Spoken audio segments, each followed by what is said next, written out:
نحمده ونستعينه ونستغفره ونعوذ بالله من شرور أنفسنا ومن سيئات أعمالنا من يهده الله فلا مضل له ومن يضلل فلا هادي له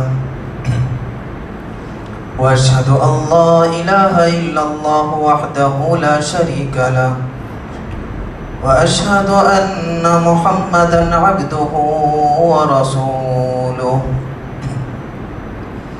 أرسله بالحق بشيرًا ونذيرًا أما بعد فإن خير الحديث كتاب الله وخير الهدي هدي محمد صلى الله عليه وسلم فأعوذ بالله السميع العليم من الشيطان الرجيم بسم الله الرحمن الرحيم وقال قرينه هذا ما لدي عتيد ألقيا في جهنم كل كفار عنيد مناع للخير معتد مريب الذي جعل مع الله إلها آخر فألقياه في العذاب الشديد قال قرينه ربنا ما أطغيته ولكن كان في ضلال بعيد قال لا تختصموا لدي وقد قدمت إليكم بالوعيد ما يبدل القول لدي وما أنا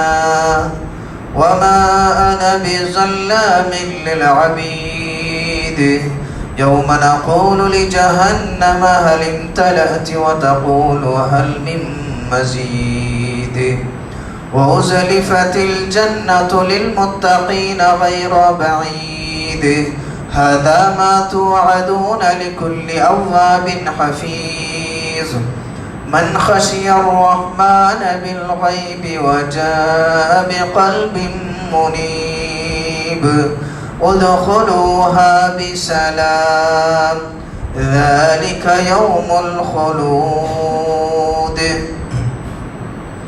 وقال الله تبارك وتعالى في كلامه المجيد بسم الله الرحمن الرحيم ومن يعظم شعائر الله فإنها من تقوى القلوب. ہر قسم کی تعریف توصیف کبریائی بڑائی اللہ رب العالمین کے لیے لائق و زیبا ہے. درود و سلام کا نزول ہو تمام انبیاء کرام پر، خصوصیت کے ساتھ میرے اور آپ کے نبی آخر الزماں محمد مصطفیٰ صلی اللہ علیہ وسلم پر. محترم سامعین اکرام، میں نے آپ کے سامنے جو آیت کریمہ تلاوت کی ہے، رب العالمین فرماتا ہے وَمَن يُعَظِّمْ شَعَائِرَ اللَّهِ، جو آدمی اللہ رب العالمین کے شعائر کا احترام کرے، اللہ کے شعائر کی تعظیم کرے، اللہ کی نشانیوں کی عزت کرے، قدر کرے، فَإِنَّهَا مِن تَقْوَى الْقُلُوبِ، یہ اس کے دل کی تقوی کی وجہ سے ہے، یہ اس کے دل کے تقوی کی وجہ سے ہے. یعنی اللہ رب العالمین نے جن کی تعظیم بیان کی ہے، جن کی عظمت اللہ نے بیان کیا ہے، جنہیں اللہ تعالیٰ نے قابل قدر قابل محترم بنایا ہے، ان کی عزت کرنے والے کون ہوتے ہیں، ان کی قدر کون کرتے ہیں، ان کا احترام کون کرتے ہیں؟ اللہ نے فرمایا جن کے دل میں تقوی ہے، جو متقی ہیں، پرہیزگار ہیں، اللہ سے ڈرنے والے، اللہ سے خوف کھانے والے، جو ایمان میں کامل ہیں، مومنین ہیں، متقین ہیں، ایسے لوگ اللہ کے شعائر کا احترام کرتے ہیں، اللہ کے شعائر کی تعظیم کرتے ہیں، اللہ نے جنہیں محترم بنایا ہے ان کا احترام کرتے ہیں. اللہ نے جنہیں قابل قدر بنایا ہے ان کی قدر کرتے ہیں۔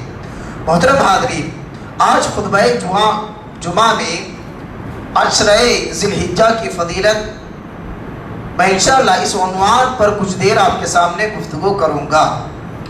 محترم حاضرین، یہ جو ایام ہیں عشرہ ذی الحجہ کے بڑے فضیلت والے ایام ہیں، اللہ رب العالمین نے ان ایام کو ایک خاص مقام عطا کیا ہے، ایک خاص مرتبہ، خاص فضیلت اللہ نے ان ایام کو عطا کی ہے۔ رب العالمین نے ماہ ذی الحجہ کی ابتدائی 10 راتوں کی قسم کھائی ہے، یہ اس کی پہلی فضیلت ہے۔ والفجر ولیال عشر، قسم ہے فجر کی 10 راتوں کی۔ مفسرین کہتے ہیں کہ یہاں پر 10 راتوں سے مراد ماہ ذی الحجہ کی ابتدائی 10 راتیں ہیں۔ حاضرین، یہ بات آپ جانتے ہیں کہ اللہ تعالیٰ اپنی مخلوقات میں سے کئی مخلوقات کی اللہ نے قسم کھائی ہے۔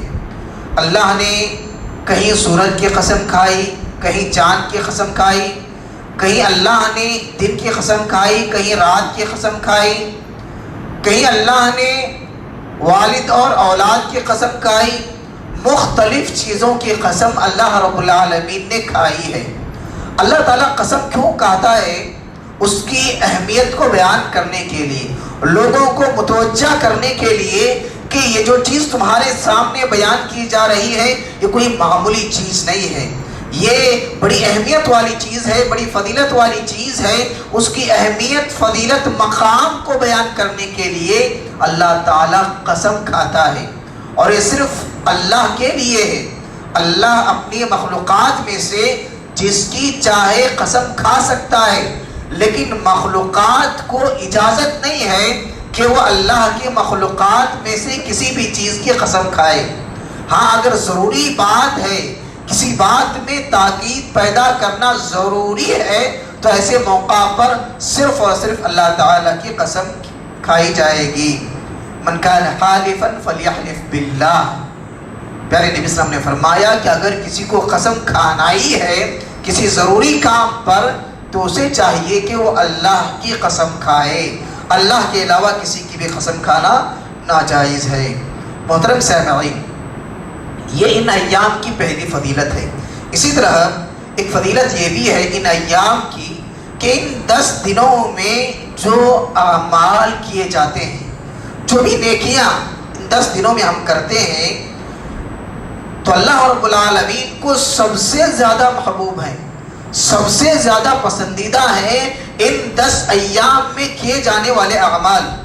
کیا دلیل؟ مسند احمد کی روایت ہے، عبداللہ بن عمر بن عاص رضی اللہ تعالیٰ عنہ فرماتے ہیں کہ رسول اللہ صلی اللہ علیہ وسلم نے فرمایا، ما من ایام احب الی اللہ العز وجل العمل فیہن من هذه الایام، قیل ولا الجہاد فی سبیل اللہ، قال ولا الجہاد فی سبیل اللہ الا من خرج لنفسه وماله ثم لم يرجع حتى تہراق مہجۃ دمہ۔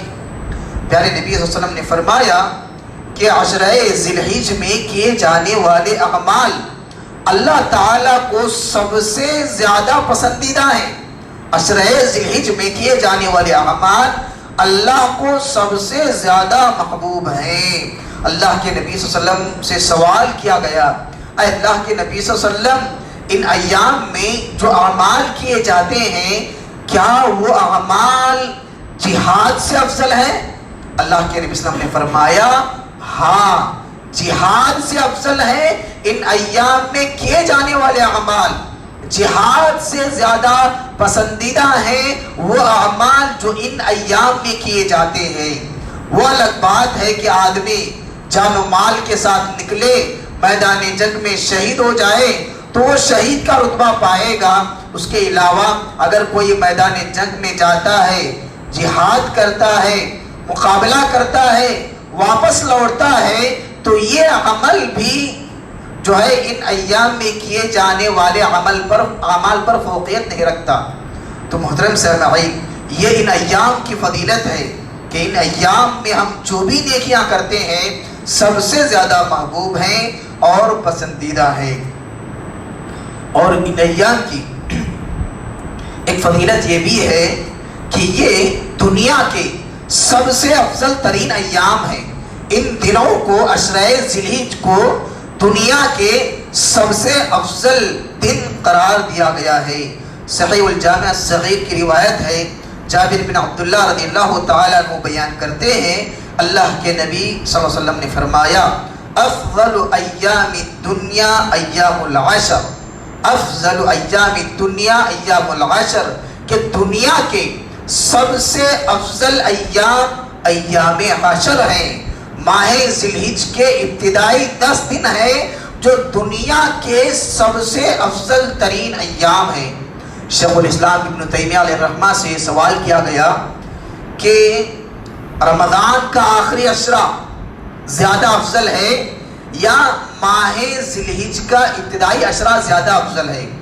تو شیخ الاسلام ابن تیمیہ علیہ الرحمہ نے کہا کہ عشرۂ ذی الحجہ کے جو ابتدائی 10 دن ہے یہ رمضان کے آخری عشرے سے افضل ہیں، البتہ رمضان کی راتیں سب سے افضل ہیں۔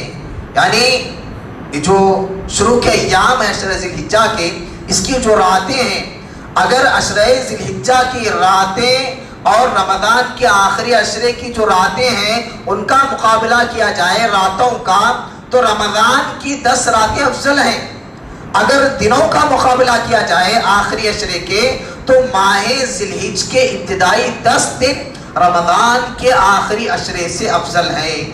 امام ابن قیم علیہ الرحمہ فرماتے ہیں یقیناً شیخ الاسلام ابن تیمیہ رحمہ اللہ نے جو بات کہی ہے وہ بڑی قابل قدر بات ہے اور بڑی قابل غور بات ہے، کیونکہ شیخ الاسلام ابن تیمیہ علیہ الرحمہ نے کہا کہ ماہ ذی الحجہ کے جو شروع کے ایام ہیں وہ رمضان کے آخری عشرے سے بڑے افضل ہیں، فضیلت والے ہیں۔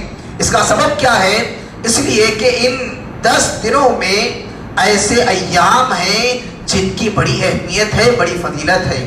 انہی 10 دنوں میں یوم الترویہ ہے، یوم عرفہ ہے اور یوم النحر ہے۔ یہ فضیلت والے ایام ان 10 دنوں میں ہیں۔ یقیناً یہ 10 دن رمضان کے آخری عشرے سے بہتر ہیں۔ اور آگے کہتے ہیں کہ رمضان کی آخری راتیں ذی الحجہ کے شروع کی راتوں سے افضل ہیں۔ کیوں؟ اس لیے کہ رمضان کا جو آخری عشرہ ہے، آخری عشرے کی راتوں میں لیلۃ القدر ہے۔ لیلۃ القدر جس میں ایک رات جا کر عبادت کرنے کا ثواب 1000 مہینوں سے بہتر ہے۔ تو راتوں کے حساب سے رمضان کا آخری عشرہ بہتر ہے، دنوں کے اعتبار سے ماہ ذی الحجہ کا ابتدائی عشرہ فضیلت والا ہے۔ تو محترم سامعین، یہ فضیلت ہے ماہ ذی الحجہ کے ابتدائی 10 دنوں کی کہ اللہ رب العالمین نے جن کی فضیلت قرآن میں بیان کی ہے اور پیارے نبی صلی اللہ علیہ وسلم نے انہیں دنیا کے افضل ترین ایام بتائے ہیں۔ اسی طرح یہ جو ایام ہیں، ان ایام میں خصوصی طور پر ذکر کرنے کا حکم دیا گیا ہے، جیسا کہ اللہ نے قرآن مجید میں فرمایا وَاذْكُرُوا اللَّهَ فِي أَيَّامٍ مَعْلُومَاتٍ، کہ جو ایام معلومات ہیں ان ایام میں تم اللہ کو یاد کرو۔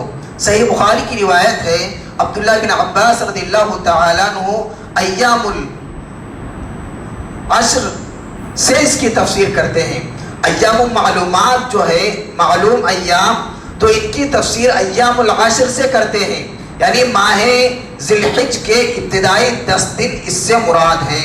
مسند احمد کی ایک روایت ہے، آپ صلی اللہ علیہ وسلم نے فرمایا فَأَكْثِرُوا فِيهِنَّ مِنَ التَّهْلِيلِ وَالتَّكْبِيرِ وَالتَّحْمِيدِ، کہ ماہ ذی الحجہ کے ابتدائی 10 دن میں تم کثرت سے اللہ رب العالمین کی تحلیل بیان کرو، پاکی بیان کرو، اللہ کی تکبیر بیان کرو اور اللہ کی تحمید بیان کرو۔ تو یہ وہ ایام ہیں جن میں خاص طور پر اللہ کا ذکر کرنے کا حکم دیا گیا ہے۔ اسی طرح ماہ ذی الحجہ کے ابتدائی 10 دن اس لیے بھی افضل ہیں، جیسا کہ میں نے بتایا کہ اس میں یوم الترویہ ہے۔ یوم الترویہ یہ ان ایام میں سے ہے جن کی اللہ نے قسم کھائی ہے۔ یوم الترویہ 8 ذی الحجہ یہ حج کے ایام میں سے ایک ہے۔ کئی حج کے اعمال اس دن انجام دیے جاتے ہیں اور اس دن خاص طور پر اللہ کا ذکر کرنے کا حکم دیا گیا ہے۔ اسی طرح ماہ ذی الحجہ کے ابتدائی 10 دنوں میں 9 ذی الحجہ کو یوم عرفہ ہوتا ہے۔ یوم عرفہ یہ بھی اپنے آپ میں بڑی اہمیت رکھنے والا دن ہے، اور یوم عرفہ یہ اتنا عظیم ترین دن ہے۔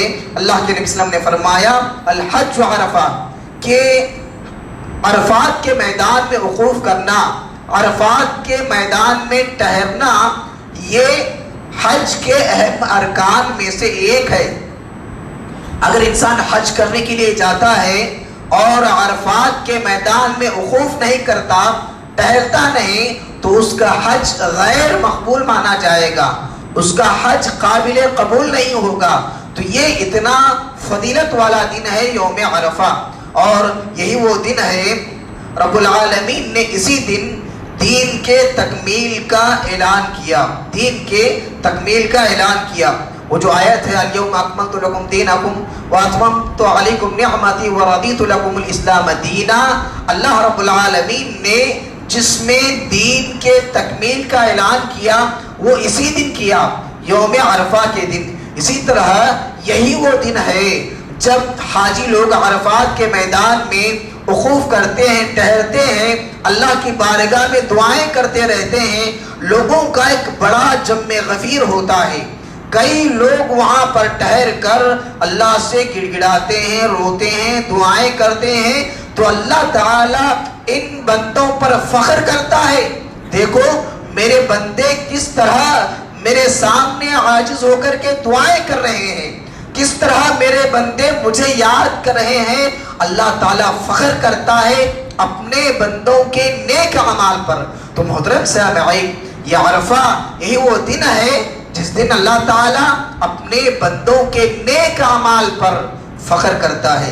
اسی طرح یہی وہ دن ہے عرفہ کا دن کہ اللہ رب العالمین نے اسی دن بندوں سے عہد لیا تھا، اسی دن بندوں سے عہد لیا تھا جب عالم ارواح میں اللہ نے پیدا کیا تھا روحوں کی شکل میں، تو اللہ نے یہ وعدہ لیا تھا سارے دنیا کے انسانوں سے کہ تم دنیا میں جا کر میری فرما برداری کرو گے، میری اطاعت کرو گے، میری عبادت کرو گے، کیا تم نے مجھے اپنا رب مانا ہے؟ تمام نے کہا تھا کیوں نہیں، اے اللہ تو ہی ہمارا رب ہے، تو ہی ہمارا پروردگار ہے، ہم دنیا میں جا کر کے تیری عبادت کریں گے۔ یہ وعدہ ہر انسان، ہر آدمی اللہ سے کر کے آیا ہے۔ اگر دنیا میں آنے کے بعد وہ اس وعدے کے مطابق زندگی گزارتا ہے، اللہ کی اطاعت میں اپنی زندگی صرف کرتا ہے، تو اللہ نے اس کے لیے عظیم نعمت جنت کو تیار کر رکھا ہے۔ اگر کوئی آدمی آتا ہے وعدے کی خلاف ورزی کرتا ہے، منمانی زندگی گزارتا ہے، اللہ کی اطاعت نہیں کرتا، فرما برداری نہیں کرتا، عبادت اللہ کی نہیں کرتا، کسی اور کی کرتا ہے، تو اللہ نے ایسے نافرمان کے لیے جہنم کو تیار کر رکھا ہے۔ تو محترم سامعین، یہ جو عہد ہے اللہ نے یوم عرفہ کو لیا تھا، تو یوم عرفہ کی ایک فضیلت یہ بھی ہے محترم سامعین، جیسا کہ میں نے آپ کے سامنے ذکر کیا کہ یہی وہ ایام ہیں جن ایام میں ایک عظیم دن ہے۔ وہ دن کون سا ہے؟ یوم النحر، قربانی کا دن، جس کے بارے میں پیارے نبی صلی اللہ علیہ وسلم نے فرمایا اعظم الایام عند اللہ یوم النحر، کہ اللہ کے نزدیک سب سے بڑا دن، سب سے بڑا دن، عظیم دن، فضیلت والا دن اگر کوئی ہے تو وہ کون سا ہے؟ قربانی کا دن ہے، یوم النحر ہے۔ تو آپ دیکھیں کئی دن ہیں ایک سال میں، کئی دن ہیں، ان دنوں میں سب سے عظیم دن اللہ نے یوم النحر کو کہا ہے۔ یوم النحر یہ سب سے عظیم ایام میں سے ایک ہے۔ تو محترم سامعین، یہ ساری فضیلتیں ماہ ذی الحجہ کے ابتدائی 10 دنوں میں ہے۔ اسی طرح ہمیں اس عشرے میں کیا اعمال کرنا چاہیے، کیا کام کرنا چاہیے؟ محترم حاضرین، چونکہ یہ فضیلت والے ایام ہیں، آپ یہ بات یاد رکھیں، فضیلت والے ایام میں انسان جو نیکیاں کرتا ہے، جو اعمال کرتا ہے، اچھا کام کرتا ہے، اسے ڈبل اجر ملے گا، دگنا ثواب ملے گا۔ کیوں؟ اس لیے کہ یہ اللہ کو پسندیدہ، بڑے پسندیدہ ایام ہیں۔ اللہ تعالیٰ ان ایام کو چاہتا ہے، پسند کرتا ہے۔ جو ایام اللہ کو پسند ہیں، اللہ جنہیں چاہتا ہے، ان ایام میں اگر ہم نیکیاں کریں گے تو اللہ اس کا اجر بڑھا کر کے دیتا ہے، بہت زیادہ اجر ملتا ہے۔ کیوں؟ اس لیے کہ ہم ان ایام کی قدر کر رہے ہیں، ہم ان ایام کا احترام کر رہے ہیں، ہم ان ایام کی فضیلت کو سمجھتے ہوئے نیکیوں کے لیے اپنے آپ کو صرف کر رہے ہیں، تو اللہ تعالیٰ کو بھی ہماری بڑی قدر ہوگی، اللہ تعالیٰ ہمارے نیکیوں کا ثواب بڑھا کر کے دے گا۔ تو محترم سامعین، ہمیں چاہیے کہ ان ایام میں نیک اعمال کے سلسلے میں خوب محنت کریں، فرض نمازوں کی پابندی کے ساتھ نوافل کا اہتمام کریں، اسی طرح نفل روزوں کا احترام کریں، کثرت سے اللہ رب العالمین کا ذکر کریں، اسی طرح ان ایام میں صدقہ و خیرات بھی کریں، اسی طرح گناہوں سے مکمل طور پر اجتناب کریں۔ فَلَا تَظْلِمُوا فِيهِنَّ أَنفُسَكُمْ، اللہ نے فرمایا کہ ان ایام میں تم اپنے آپ پر ظلم نہ کرو۔ کیا معنی؟ ان ایام میں گناہ کے کام کر کے اپنے آپ کو نقصان میں نہ ڈالو، اپنے آپ کو خطرے میں نہ ڈالو۔ اگر کوئی انسان ان ایام میں گناہ کرتا ہے تو اس کا گناہ بھی ڈبل ہوگا اور سزا بھی دگنی ہوگی، اس لیے کہ فضیلت والے ایام میں انسان گناہ کرتا ہے تو اس کا گناہ بھی خطرناک ہوگا۔ آپ دیکھیں ایک انسان مسجد کے باہر کوئی غلط کام کرتا ہے تو اسے گناہ ملے گا، اگر وہی غلط کام مسجد میں آ کر کے کرتا ہے تو اس کا گناہ اور زیادہ ہوگا، اس کی سزا اور خطرناک ہوگی۔ اسی لیے یہ فضیلت والے جو ایام ہیں، اگر ان ایام میں ہم گناہ کے کام کرتے ہیں، بچتے نہیں گناہوں سے، تو ان کی سزا بھی خطرناک ہے۔ تو ہمیں چاہیے کہ ان ایام میں اپنے آپ کو مکمل طور پر گناہوں سے بچائیں۔ اسی طرح ان ایام میں تکبیرات کا ہمیں خاص اہتمام کرنا چاہیے۔ صحیح بخاری کی روایت ہے، امام بخاری علیہ الرحمہ نے اس روایت کو اپنی صحیح میں نقل کیا ہے، فرماتے ہیں کان ابن عمر و ابو ہریرہ یخرجان الی السوق فی ایام العشر یکبران و یکبر الناس بتکبیرہما۔ فرماتے ہیں کہ حضرت عبداللہ بن عمر اور ابو ہریرہ رضی اللہ تعالی عنہ ایام العشر میں بازار کی طرف جاتے اور بآواز بلند تکبیرات کہتے، اور ان کو دیکھ کر کے جو بازار میں لوگ ہیں، جو کاروبار کر رہے ہیں، جو تجارت میں مصروف ہیں، وہ لوگ بھی تکبیر کہنا شروع کر دیتے۔ تو ہمیں دیکھیے ذکر کرنا ہے، آپ بآواز بلند بھی کر سکتے ہیں، آہستہ بھی کر سکتے ہیں۔ بآواز بلند کب؟ آپ کے ذکر سے کوئی اور بھی ذکر کرنے والا بن رہا ہے تو ایسی صورت میں بآواز بلند آپ ذکر کریں گے۔ آپ دیکھیں صحابہ اکرام خود فائدہ اٹھاتے تھے اور دوسروں کو فائدہ پہنچانے کا ایک جذبہ ان میں ہوتا تھا، ایک شوق صحابہ اکرام میں ہوتا تھا۔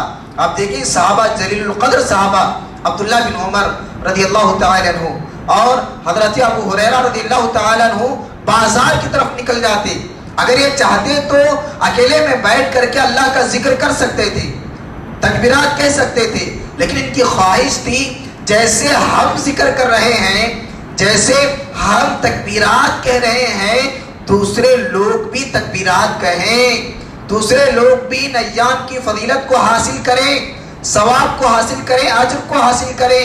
اسی لیے وہ بازار کی طرف جا کر بآواز بلند تکبیرات کہتے اور ان کی اتباع کرتے ہوئے لوگ بھی بآواز بلند تکبیرات میں مصروف ہو جاتے۔ اللہ اکبر لا الہ الا اللہ واللہ اکبر وللہ الحمد۔ تو ان ایام میں ہمیں کثرت سے تکبیرات کہنا چاہیے۔ اسی طرح جو لوگ قربانی کا ارادہ رکھتے ہیں تو ایسے لوگ جیسے ہی ذی الحج کا چاند دیکھتے ہیں، چاند دیکھنے کے بعد اپنے بال اور ناخن نہ کاٹیں۔ سنن ترمذی کی روایت ہے، ام سلمہ رضی اللہ تعالی عنہ بیان کرتی ہے، رسول اللہ صلی اللہ علیہ وسلم نے فرمایا من رأى ہلال ذی الحجہ واراد ان یضحی فلا یأخذن من شعره ولا من اظفارہ، کہ جو شخص ماہ ذی الحج کا چاند دیکھے اور وہ قربانی کرنے کا عزم مصمم کیا ہے تو اسے چاہیے کہ وہ اپنے ناخن نہ تراشے اور اپنے بال کو نہ کاٹے۔ جیسے ہی چاند ہم دیکھتے ہیں تو ناخن اور بال کاٹنے سے ہمیں بچنا چاہیے، گریز کرنا چاہیے۔ البتہ قربانی کرنے کے بعد ہم اپنے ناخن اور بال کٹوا سکتے ہیں، نکال سکتے ہیں۔ اسی طرح جو صاحب استطاعت ہے، اللہ نے جنہیں مال کی فراوانی عطا کی ہے تو ان لوگوں کو چاہیے کہ یہ جو فضیلت والے ایام ہیں ان ایام میں حج اور عمرے کا خاص اہتمام کرے۔ حج کرنے کی استطاعت ہے، عمرے کی استطاعت ہے تو ان ایام میں حج اور عمرہ کرنے کی بھی بڑی فضیلت ہے، تو اس فضیلت کو بھی حاصل کرے۔ اسی طرح ان ایام میں روزوں کا خاص اہتمام کرے، جیسا کہ سنن ابی داؤد کی روایت ہے، حفصہ رضی اللہ تعالی عنہ راویہ ہیں، فرماتی ہیں کہ کان رسول اللہ صلی اللہ علیہ وسلم یصوم 9 ذی الحجہ ویوم عاشوراء و3 ایام من کل شہر، کہ پیارے نبی صلی اللہ علیہ وسلم 9 ذی الحجہ اور یا ایام العشر میں روزے کا اہتمام کیا کرتے، عاشورے کے روزے کا بھی اہتمام کرتے اور ہر مہینے کے 3 روزے رکھا کرتے تھے جو ایام بیت جنہیں کہا جاتا ہے۔ اسی طرح پیر اور جمعرات بھی روزے کا اہتمام پیارے نبی صلی اللہ علیہ وسلم کیا کرتے تھے۔ اسی طرح صوم عرفہ کا بھی ہمیں اہتمام کرنا چاہیے۔ 9 ذی الحجہ کا روزہ بڑا اہم ہے، بڑی فضیلت رکھتا ہے۔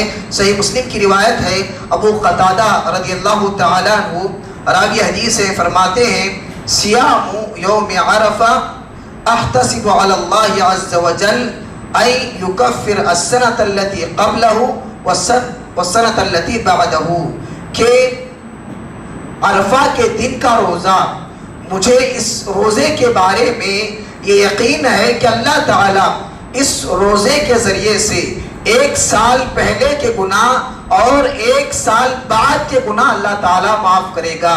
تو محترم سامعین، یہ عرفہ کے روزے کی اہمیت ہے، تو ہمیں عرفہ کا روزہ خاص طور پر رکھنا چاہیے، کیونکہ اس کے ذریعے سے یہ بڑا آفر ہے کہ 1 سال پہلے کے 1 سال بعد کے 2 سال کے گناہ اللہ رب العالمین معاف کر دیتا ہے۔ اسی طرح ہمیں قربانی کا بھی خاص اہتمام کرنا چاہیے۔ جو بھی صاحب استطاعت ہیں بغیر کسی عذر کے قربانی سے پیچھے ہٹنا یا قربانی نہ کرنا یہ بڑی شرم والی بات ہے محترم سامعین، کیونکہ یہ ابراہیم علیہ السلام کی عظیم ترین یادگار ہے۔ ابراہیم علیہ السلام کی سنت ہے، پیارے نبی صلی اللہ علیہ وسلم ہر سال قربانی کیا کرتے تھے، ہر سال نبی کریم صلی اللہ علیہ وسلم کا قربانی کرنا اور صحابہ اکرام کو اس پر ابھارنا۔ حضرت عمر بن خطاب رضی اللہ تعالیٰ عنہ سے جب یہ سوال کیا گیا کہ قربانی واجب ہے یا سنت ہے تو حضرت عمر رضی اللہ تعالیٰ عنہ نے جواب دیا کہ میں یہ نہیں کہتا کہ قربانی واجب ہے یا سنت ہے، یہ نہیں کہتا، میں تو کہتا ہوں کہ اللہ کے نبی صلی اللہ علیہ وسلم نے ہر سال قربانی کا اہتمام کیا ہے، ہمیں بھی قربانی کا اہتمام کرنا چاہیے۔ افسوس کے ساتھ کہنا پڑتا ہے آج لوگوں کے پاس فونز ہیں، 30,000 20,000 40,000 کے فون رکھتے ہیں، لیکن قربانی جیسے عمل سے پیچھے ہٹ جاتے ہیں، یہ سوچ کر ہم صاحب استطاعت نہیں ہے، ہمارے پاس قربانی کی استطاعت نہیں ہے۔ تو محترم سامعین، یقیناً یہ ہماری بڑی محرومی ہے. ہمیں ابراہیم علیہ السلام کو یاد کرنا چاہیے. جب اللہ کا حکم ہوا اے ابراہیم اپنے بیٹے کو ذبح کرو، انہوں نے کچھ سوچا نہیں. اللہ کا حکم ہے اپنے بیٹے کو قربان کرنے کے لیے چلے گئے، اپنے بیٹے کو قربان کرنے کے لیے راضی ہو گئے. یہ ہے اللہ تعالیٰ سے محبت. تو محترم سامعین، اگر ہمیں اللہ کا تقرب حاصل کرنا ہے، اللہ کے قریب ہونا ہے، تو یہ قربانی عظیم ترین عمل ہے. اگر ہمارے پاس طاقت ہے، استطاعت ہے، تو اس سے پیچھے نہیں ہٹنا چاہیے، بلکہ آگے رہنا چاہیے، مقدم رہنا چاہیے. بخوشی ہمیں اس عمل کو انجام دینا چاہیے. تو یہ چند اعمال ہیں جو ہمیں ان ایام میں کرنا چاہیے. رب العالمین سے دعا کریں اللہ رب العالمین ہم تمام مسلمان بھائیوں کو قرآن و سنت کی باتوں کو سننے، سمجھنے اور ان پر عمل کرنے کی توفیق عطا فرمائے. اللہ رب العالمین ہمیں ان ایام میں نیک اعمال کثرت سے کرنے کی توفیق عطا فرمائے. اللہ رب العالمین ہر طرح کے گناہ سے اپنے آپ کو بچائے رکھنے کی توفیق عطا فرمائے. رب العالمین ہمیں قربانی جیسے عظیم ترین عمل کو انجام دینے کی توفیق عطا فرمائے. آمین. تقبل یا رب العالمین. وآخر دعوانا الحمدللہ رب العالمین.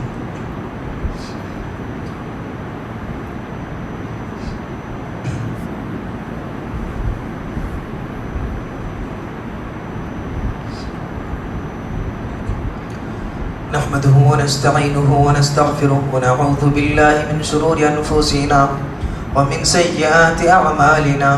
من يهده الله فلا مضل له ومن يضلل فلا هادي له. وأشهد أن لا إله إلا الله وحده لا شريك له وأشهد أن محمدا عبده ورسوله أرسله بالحق بشيرا ونذيرا. أما بعد فإن خير الحديث كتاب الله وخير الهدي هدي محمد صلى الله عليه وسلم. فأعوذ بالله السميع العليم من الشيطان الرجيم. بسم الله الرحمن الرحيم. إن الله وملائكته يصلون على النبي يا أيها الذين آمنوا صلوا عليه وسلموا تسليما. اللهم صل على محمد وعلى آل محمد كما صليت على إبراهيم وعلى آل إبراهيم إنك حميد مجيد. اللهم بارك على محمد وعلى آل محمد كما باركت على إبراهيم وعلى آل إبراهيم إنك حميد مجيد. عباد الله رحمني ورحمكم الله. إن الله يأمر بالعدل والإحسان وإيتاء ذي القربى وينهى عن الفحشاء والمنكر والبغي يعظكم لعلكم تذكرون. اذكروا الله يذكركم وادعوه يستجب لكم ولذكر الله تعالى وأولى وأجل وأتم وأكبر.